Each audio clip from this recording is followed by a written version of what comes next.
Buenos días. Bueno, estamos aquí en el cuarto día de competición, como veis. Bueno, hemos cambiado de escenario. La mañana no ha sido como deseábamos, se nos ha metido un frente con bastante viento y lluvia y bueno, pues nos hemos venido a la zona donde suelen comer los pilotos y hemos montado aquí nuestro pequeño chiringuito para poder, bueno, pues hacer unas entrevistas y aprovechar el día. ¿Qué tal, Ramón? ¿Cómo estás? Buenos días. Buenos días al mundo. ¿Qué tal? Aquí estamos, pues bueno, queriendo aprovechar el tiempo, dentro de que se nos ha metido un buen viento, pero el ánimo está fuerte. Siempre en los mundiales, pues después de tantos días, un día de descanso no viene mal. También es cierto que ayer, por el viento que se metió a la tarde, nos voló las carpas, nos dejó el campo hecho un poco desastre y hoy pues estamos corriendo para dejarlo todo listo para los siguientes días. Muy bien. Ramón, bueno, pues mira, voy a comentaros un poco cómo está la clasificación después de estos 3 días de competición. En un principio llevamos 5 mangas, que bueno, están bien, pero nos gustaría hacer más mangas, a ver la previsión para mañana cómo nos sale y a ver si podemos hacer más mangas antes de llegar al corte y a las finales. Ahora mismo tenemos en PL1, en el primer puesto a Ayaan Al-Hebabi de Qatar, en el segundo puesto a Boris Tisbair de Francia, en el tercer puesto a Ibrahim Hussein de Qatar, seguido ya en el cuarto puesto de Gaetan Magnan de Francia también, pisándole los talones y con muchas ganas de seguir haciendo mangas para poder subir en la clasificación. Están ahí en tiempos muy parecidos. 7 puntos tiene el primero, a un puntito está el francés Boris, ya el tercero está ya a 15 puntos. Se prevé que, según va la clasificación, la lucha entre los dos primeros va a ser intensa. Sí, y bueno, pues están ahí luchando a muerte estos dos. Recordamos que esta es la categoría de PL1, la clasificación que os he dicho. Ya os voy a comentar la clasificación que tenemos en los PFs. Entonces tenemos en el primer puesto a Alex Mateo, que lo está haciendo sinceramente muy bien, un piloto joven, francés, tiene un nivel muy alto, no comete errores, está muy bien. En segundo puesto tenemos a Isa Al-Hajabi de Qatar, en el tercer puesto a Nicolas Aubert, también de Francia, en el cuarto puesto a Cyril Plackton, francés, y también con unas puntuaciones pues entre el segundo y el tercero bastante ajustadas, porque ya Alex se destaca como un piloto, vamos, bastante bueno, con 5 puntos, ha ganado todas las mangas, las 5 mangas, 5 puntos, ya el segundo ya pasa a 12 puntos y va a ser muy difícil que pueda recuperar, a no ser que Alex tenga algún fallo. Sí, o cometa algún error en alguna de las mangas que podamos hacer, va a ser difícil que entre. El segundo ya está en 12 puntos, la diferencia es bastante, de 7 puntos, y tiene que cometer un fallo muy grande para que baje en la clasificación, pero conocemos a Alex y no es de los que cometen este tipo de errores. Como decía, el segundo ya está con 12 puntos, que bueno, pues, y el tercero con 30 puntos. Entonces, aquí se está definiendo mucho más que en PL ya los 3 primeros puestos, cierto, por la diferencia de puntos. Y bueno, pues poco más comentaros con el tema de las clasificaciones, esperando que la meteo para mañana sea lo mejor que pueda o lo mejor que nos dejen y podamos hacer alguna manga. Entonces yo no sé, Ramón, si quieres comentar algo, y si no, pues pasamos directamente a las entrevistas que tenemos para esta mañana. Sí, podríamos hablar también un poco para que todos los que nos estén viendo, pues a lo mejor un poco se pongan en nuestra piel, tal como estamos ahora mismo, porque tenemos 5 días de campeonato, pero la meteo se ha metido mala.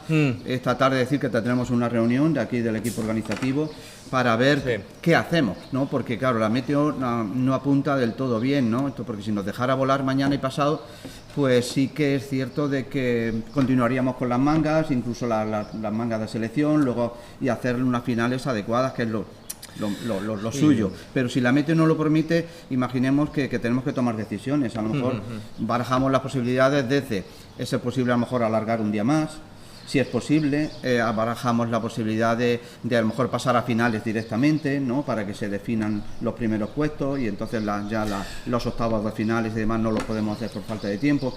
Estamos en esa, vamos a analizar bien la meteorología que nos viene, vamos a ver las posibilidades y por supuesto siempre pensando en ser justos, a ver cómo acabamos este campeonato. Sí, vamos, que esto nos ha trastocado, bueno, bastante seriamente el campeonato de esta meteorología, por decirlo de alguna manera. No es normal en esta zona, precisamente se cogió en estas fechas porque son fechas muy estables para hacer este campeonato y esto que nos ha venido pues ha trastocado bastante el buen funcionamiento en cuanto a la meteorología, porque creo que el funcionamiento, hablando ya de otra cosa, de la organización y demás, bueno, yo que estoy también en parte de la organización y como director de puntuación y demás, pues creo que está marchando por nuestra parte y por la organización perfectamente. La pena ha sido esta meteorología que no estaba prevista para nada, entonces pues bueno, ciertamente nos ha trastocado esto bastante. Sí, ya sabemos que todos los deportes, bueno, de agua o de aire, incluso de tierra, estamos siempre, los que se hacen al aire libre, estamos expuestos, sobre todo los que estamos en el aire. Sabemos cuántos campeonatos no hemos tenido que no se cumplen. Lo que se eligió esta fecha pensando de que aquí en Bornos pues nunca hay esta meteorología, pero bueno, bendita lluvia también que ha venido, ¿no? Porque en España pues estábamos bastante mal, ¿no? Hubiera sido un verano muy duro. Muy caluroso. Por un lado es bendito lo que está cayendo, por otro lado para las actividades como esta pues te vienen a cortar un poco el ritmo del campeonato, pero nada, también decir que a mí me gusta siempre cuando voy a un sitio pues poner en valor también la zona donde estás, ¿no? Por ejemplo, donde estamos aquí ahora mismo estamos en un chiringuito que se come de muerte con una gente súper amable. Eso es cierto también. Y fijaros qué terraza tiene, parece que estamos en primera línea de costa y es un lago que tenemos aquí en Bornos y el sitio es ideal, ¿no? Entonces, luego el pueblo tiene sus rutas culturales, varios sitios que se pueden visitar, muy apreciables. Arcos está a nada, está a 10 kilómetros, Jerez, tenemos Ubrique, Algodonales, el bosque, bueno, la playa está ahí a un lado, Cádiz, es decir, que es un sitio que un día como hoy, pues yo recuerdo hace unos años que nos fuimos juntos, creo que nos fuimos a Gibraltar, ¿no? Estuvimos, sí. Cierto que es una zona que da mucho juego cuando ocurren este tipo de cosas como hoy, que la meteorología no nos acompaña, pues es una zona muy bonita, estamos en toda la sierra de los pueblos blancos de Cádiz, donde hay pantanos, hay pueblos muy bonitos y simplemente no hay más que echar un vistazo, mismamente a Bornos, ya estáis viendo el fondo que tenemos con el pantano y luego la gente que tenemos aquí. Hay que agradecerle a Santi, que es el que nos ha cedido sus instalaciones amablemente para poder hacer esta retransmisión, que es un chiringuito que está justo en el pantano y que nos está ayudando mucho a la hora de algo le sacaremos luego, ¿no? Por la publicidad. Sí. Nos está ayudando mucho a la hora de poder dar las comidas a los pilotos, de tener un sitio donde puedan charlar, de tener un sitio donde tengan de ocio, y la verdad que es de agradecerle este esfuerzo que él hace también, puesto que es un local comercial que no tendría por qué hacerlo. Entonces, claro, pues bueno. por supuesto. Ramón, ¿qué te parece si entramos ya con las entrevistas? Sí, vamos a entrar con las entrevistas. Paco, yo antes ya de entrar a la entrevista, siempre me gusta hacer hincapié porque detrás de todo esto, para que esto sea posible, se necesita dinero. Aparte del equipo humano y de la ilusión, que sí, eso es muy importante también, porque hay muchas de las personas que están aquí, pues no están puramente por dinero, sino porque se apasionan con el deporte o porque tienen algún compromiso con el organizador pero luego ahí detrás pues está el ayuntamiento, que ha hecho un esfuerzo importante. Con sus instalaciones y con su aporte económico para que esto pues también sea posible. Estamos hablando del chiringuito y luego tenemos patrocinadores privados como es Qatar, que ha apoyado fuertemente y al campeonato tenemos Vitorasi Motors, Liberty to Fly, Power to Fly, otra marca de paramotor portuguesa, y aquí en las instalaciones que están aquí al lado, que es el Centro de Actividades Turísticas, es un centro que está abierto todo el año, que es un circuito permanente que se ha consolidado y a su vez pues tiene actividades acuáticas, y tiene pues pádel y tiene pádel surf, tiene piraguas o canoas y tiene diferentes posibilidades que ofrece, ¿no? Aparte de unas instalaciones perfectas con unas cabañas y un alojamiento, ¿no? Y lo mejor que tienes es esa amabilidad que les caracteriza. Doy fe de ello. Doy fe de ello. Pues, ¿a quién vas a entrevistar el primero entonces? Pues me gustaría, pues tenía pensado, pues mira, un poco por ir así en una pirámide, en un organigrama, sí. Pues a Rob Hood, que es el es el presidente del jury que tenemos aquí, de la Federación Aeronáutica Internacional. Nosotros tenemos un jurado aquí que se compone de 4 personas. Hay un presidente, 2 miembros y un steward, que es un poco el enlace con la organización. Rob tiene una larga experiencia, es una persona que, no sé, ahora él nos va a explicar, es bastante guapo y luego pues ahora él nos va a explicar. Me levanto y le doy entrada a Rob. Muchas gracias, Ramón. Gracias, Seguimos con nuestro trabajo. Rob, por favor, cuando quieras. Gracias, pero no soy guapo. Hola, sí, no Hola. Sí. Hola. Rob nos va a hablar en un inglés perfecto, ya me gustaría, pero también entiende español, pero lo del hablar español de momento está un poco más flojo, ¿no? Vamos a hablar en inglés mejor, I'm ¿no? happy you're speaking English. Yeah, okay. No, I'm happy if you speak English as well, because you have a very nice fluid and a good speaking. Thank you. Okay. I introduced Rob. He's the jury president here in the 5th FIA World Paramotor Championship. So we can speak many things. You say if you ask me in a general rules of FIA, I can be all day speaking about. But we have to center a bit, no? Yeah. Okay. And what is your function here? What are you doing as a jury here in the World Championship, in the championship? What's your role? What's your function? My primary rule here is to make sure that everybody follows the rules. So not only the competitors, but also the organisers. You know from being involved in the bid process that maybe a year ago you sent rules to the International Air Sports Federation. We approved the rules. Well, I have been sent now to make sure that we all follow the rules. That's my first concern. Obviously, flight safety and determining the world champions this week is very important, but that can only happen if we all follow the rules. Mm-hmm. Well, it's a big joke. And the Spanish are following the rules? No, of course not. Actually, we had within ourselves internally 1 or 2 minor problems leading up to this championship ourselves. So there were some concerns because of poor communication ourselves. However, arriving here day 1, it's been absolutely clear that the organisation is fantastic. The rules are being followed very closely, and it's so far, except for the weather, a very successful championship. Okay, I appreciate your words, Rob. Okay, and how many sports are under the FIA umbrella? If you ask me to give the list, I won't know, but I think there's 13. It starts with ballooning, gliding, hang gliding, aerobatics, powered, and we are actually joined with microlights, so it's microlights and paramotors in one commission.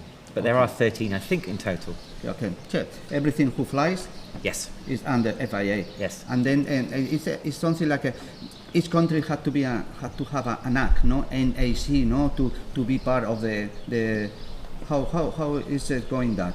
Can you explain it? So you apply to join the FAI as a member, and the way that the FAI do that is that they ask you to nominate a NAC, a National Air Sport Control. So it might be your national aero club, like the Real Aero Club de España, or in my country, the Royal Aero Club of the United Kingdom.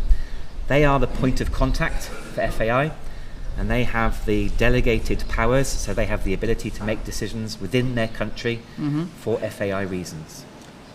How long have you been enrolled with this? Not as long as you. I first appeared at a championship in 2003, Yeah. In Portugal? No, in England. In England. It's a microlight championship. A microlight, sorry. I'm a microlight pilot. But in 2007, I went to work for FAI and worked there for about 5 years in total. So have been very closely involved, actually living in Switzerland where FAI is based and working directly for them. Because are you enrolled along the year? You are working for FIA, or you have or is a part of your time is for are you working with FIA or how? Not anymore. No, I used to work full time for them, but recently I'm working now for the British Microlight Association as their chief executive. So I'm not employed by FAI. Yeah. I'm now a volunteer. Okay, nice. Yes, I think it's a have a part of volunteer, because I've been as a jury as well, no? And then you are taking 2 weeks of your free time and no incoming. You just go because it's your passion. That's one thing that really doesn't come across in competitions like this. We have all of the competitors who are being on TV all week, and we talk about them with their names and their photos. But there's a whole team of people. I mean, I look around me now and there's 7 or 8 people just here today who have been working for months to make this happen. And the competitors obviously are training, and they are the ones who get the medals. But without you, certainly, without people like Paco in the campsite, without stewards, marshals and jury, this competition would not happen. So it's a combined effort on the part of a lot of volunteers to actually make this competition happen. And why do we do it? Because we all want it. Yeah. We all want to see paramotor flying, and we want to see a world champion. Yeah, I totally agree, because many of us, we have family, we have another job, and then we are here because we love it. Yeah. It's our passion at the end, but we don't have any more benefit like and enjoy. Well, you deserve a medal, but you're not going to get one at the end of the week. Okay, this is so nice to speak with you, Rob. Okay, and do you want to add anything else with what you think about this championship? It's a bit shame, no, about the weather, no, but and I think that what I'm watching from when you are going to a championship and you can see that everything is running well, it's like there is no organization. Is when it's working well. It's just keep going, no? I think that's the feeling I have in this championship. We have an expression in English about birds on the water. You see the top of the bird and you think that everything is fine and there is no problem. Yeah. But underneath the water, paddling quickly to try to get somewhere. Okay, that's nice. I didn't If know the that. competition is looking like a nice bird, then it's because people are working very hard, so to speak, under the water. But you can just tell. I've been to many competitions. I think this is my 10th time on jury. I think maybe the 3rd or 4th time as jury president. Within a very quick time, within the first 2 hours, you can see, is the bird swimming really fast, or is everything actually going easily? And it's the pre-preparation, it's the weeks and months before which make you realise that when I arrived day one, yes, I had lots of questions, and yes, there was 1 or 2 little things. This is not right. You have to add this name to this score sheet, but otherwise, it's absolutely fantastic. And I appreciate as well, but sadly, sometimes when you are going to a championship, those people are doing the first time. Yes. And the first time you are paying a bill. Yes. Yeah. And here we are lucky because it's Francisco Sanchez with this circuit. He's along the year working here, and then the main things like security with the boats and the circuit is running like this bird as you mean. We in the UK we organised the 2016 World Microlight and Paramotor Championships, and we had a problem 4 months before the start where the airfield said, we don't want you anymore, so we had to look for a new airfield. So in the end we had a green field with no electricity, no water, no camping, no toilets. Problem. And here is the opposite. You have everything that you do all year anyway. You have the campsite, you have the training, you have the pylons, and this week is just adding some competitors to something you already do. But you're very highly experienced, and I know you're going to talk to another person today, Camille, who is the FAI steward. Now, his job is between me as jury, where really I should just look and watch and be independent, and you as organizer doing all the work. He's in between. So I might see something maybe going a bit wrong, and I will say to the steward, you're experienced, you're a paramotor pilot, you've been sent by FAI to help. Please go to the organizer, do what you can to help. And the same with you. If you have a question, you can go to the experienced steward, and he will be able to answer your question. And if he can't answer, he'll ask us. Understand perfectly. Okay. If you want to add anything about this table and this championship, if no, we can pass to Camille to speak another question. And he has a long experience in different fields.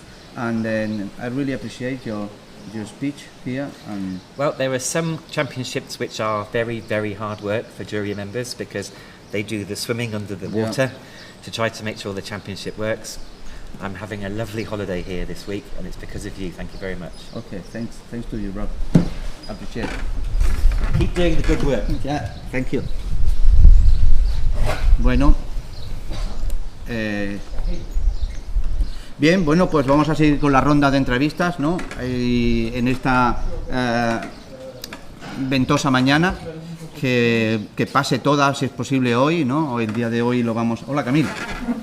Me alegro verte. Camil se está iniciando en español, cada día habla mejor, pero what do you prefer, in English or Spanish? I think it's better in English. In English, no, okay. Camille is the steward, as you see, FAI steward, and is doing such a nice job because I have a lot of experience in role. I remember Camille when he was a kid, walking around, running in the middle of paramotor in the competition, and now look at that, he's a big man, and he's in role, and then he's have different jobs, have been doing different things. He can explain to us a bit more. And now in this World Championship, his function is a steward. Is the link in between the jury and the organization, and it's very warm and kind. And then the relationship is running very well. So here, Yes. good morning, Camille. Good morning. For example, how it started the slalom? For your history, for your thought, what do you think? The slalom itself, it was existing from practically beginning of the paramotor sport, and it was included in the classic formula of the competition. The cloverleaf. Cloverleaf, 8 Japanese slalom, which I am the last champion and recordist of the world, and nobody will ever pass this record because we are not flying over the ground, which is actually the problem of the classic competition. We just miss the slalom. It's separated. So the movement of separation started around 2011, and it was moved by the French Federation to organize the Slalomania events, which show us all that there is big need of separating it, of making it the new type of sport. I am very thankful for this move because we already have 12 years from these ideas, 12-13 years, and it brings us totally new type of flight. First, I would say occasion for to see the paramotor competition in Pinnacle, in the small area. Yep. When like now with the live streaming, it all happening in one place, which is totally different from the other classic competitions where the pilots just take off and go very far. Nobody see them, just in the takeoff and landing. So from these ideas, in 2013, French organized the first paramotor slalom World Championship, and it was a really successful event in Aspres-sur-Buch. And from this moment, we all start to work to have it better, to have it more exciting.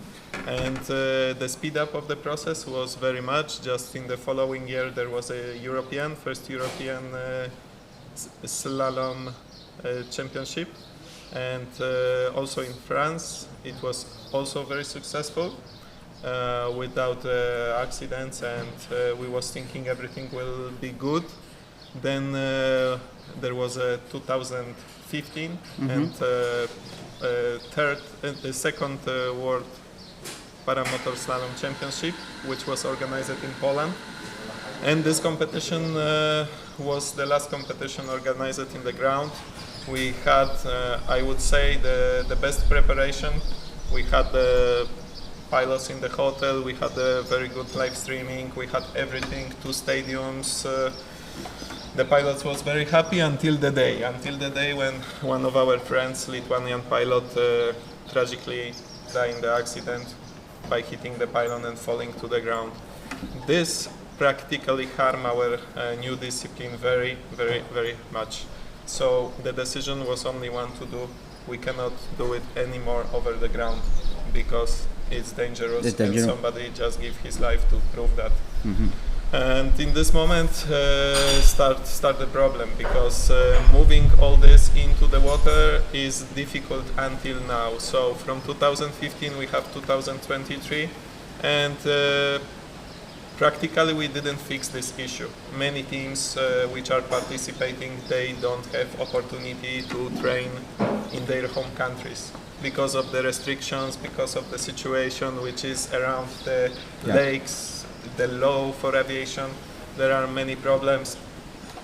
I am sure that that there is some solutions, but until now the only place which found the solution, permanent solution, because this is what we have to say, that Bornos here in Spain is the only place which is possible to organize the commercial training sessions. Yeah. This is not existing nowhere else. That means that the pilots can come here, pay for the organization of the training and train here. Yeah. The problem is that we are in the end of the Europe, so neighboring countries, maybe they can come easily, but if we talk about the teams from Lithuania or Poland, it's pretty hard. In Poland there are 2 places, for example, to fly, but they are not available on the commercial side, let's say. Yes, it's more like a organization between the pilots to bring them to this place and to train. So the history follow after the Polish championship, World Championship in Poland. It was the second one. The third one was organized in Fayum, Egypt, and it was pretty good competition where over the water salty water. Yes, salty water. So some of the pilots feel it very much with their equipment from the water. I remember, I think very salty Vicente water. I was there. Almero. Yes. So it was difficult, but we already know that if we prepare good facilities which can help the pilot after running to the salty water, we can recover this equipment with sweet water and with some fluids for the engine. Yeah. So this is not a big problem. The big problem which we start to face in the water competitions, and for example in Egypt, was the timing system. The timing system which was in the beginning over the cells, and this system is working well over the ground, but in the water when it starts to move, and of course the water is reflective, so it's shooting and it's not giving the result. There was many situations when we didn't have the result. Then after that we had the last year 4th World Paramotor Slalom Championship in Czech Republic. Czech. Yes, it was difficult competition. We see first time the competition where actually from the place of the takeoff you cannot see the slalom. So the pilot need to fly a little bit far to be in the task. The weather was difficult, and finally also we had some problems with the timing system. But all in all, we survived. And this year we come here to the paradise of slalom, let's say. It's the best place in the world. which is welcoming us today with the bad weather, but that's nothing what we can do about this. I believe that until now we had 5 tasks which are showing the performance of the